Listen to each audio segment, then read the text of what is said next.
According to the Federal Reserve, the purpose of this morning's coordinated central bank action is to ease strains in financial markets and to help foster economic activity. Joining us now on the phone in a first on CNBC interview with his reaction is an outspoken critic of the Federal Reserve, Republican presidential candidate and Texas Congressman Ron Paul, calling in from Manchester, New Hampshire. Good morning, sir. Good morning. Nice to be with you. We're told that the Fed voted 9-1 for today's action. What do you make of it? Well, the fact that they voted 9-1 doesn't mean a whole lot. That's what they're in the business of doing, and that is to inflate the currency, to tide people over, and to provide liquidity. And providing liquidity in a situation like this just means that they're buying up bad debt that nobody else wants, and they do this by creating credit. But I think it's sort of a reflection of a panicky type reaction to get everybody doing this, including China. They must really be worried to get together like this.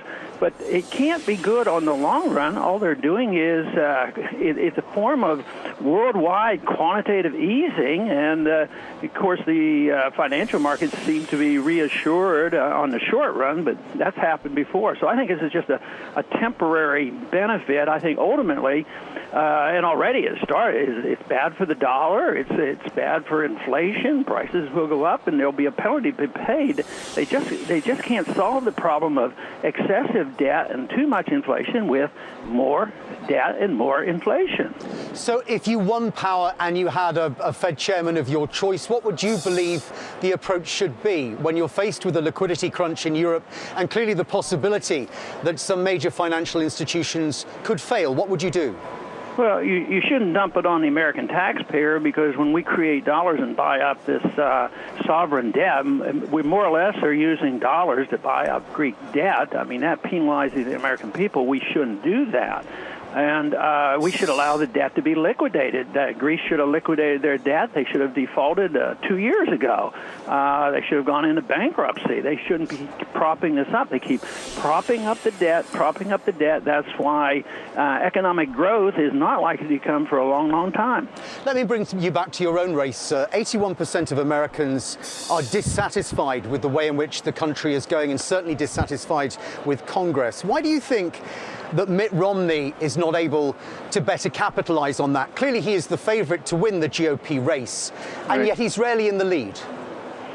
Yeah, I think it's because it's more of the status quo. I think all the other Republican candidates just represent the status quo, more of the same, no change in the foreign policy, no change in the Federal Reserve, no cut in spending. There's nobody. I'm the one that's offered $1 trillion in cuts because I believe the government is so big and so out of control that you have to have real cuts.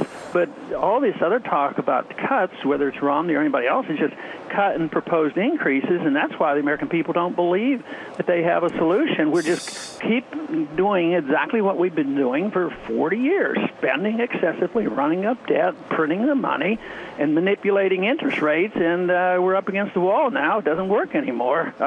Lowering interest rates, it's essentially impossible. That's what they're desperately trying to do today. But, you know, when our interest rates to the banks are down to zero, what are they going to do? And it used to be that the Congress would just spend more money and that would help. But how can they spend more money when there's no money in the Treasury? So, no, Romney and the rest aren't offering anything new.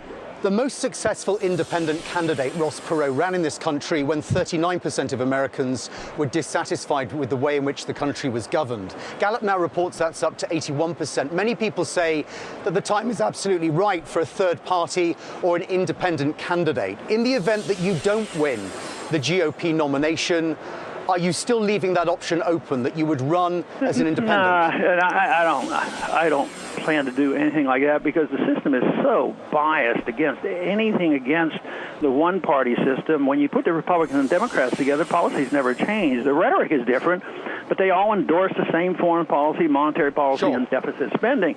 So, but you can't get on ballots, you can't get in the debates, so the system is very, very biased. I mean, we have a very undemocratic system that we have to deal with.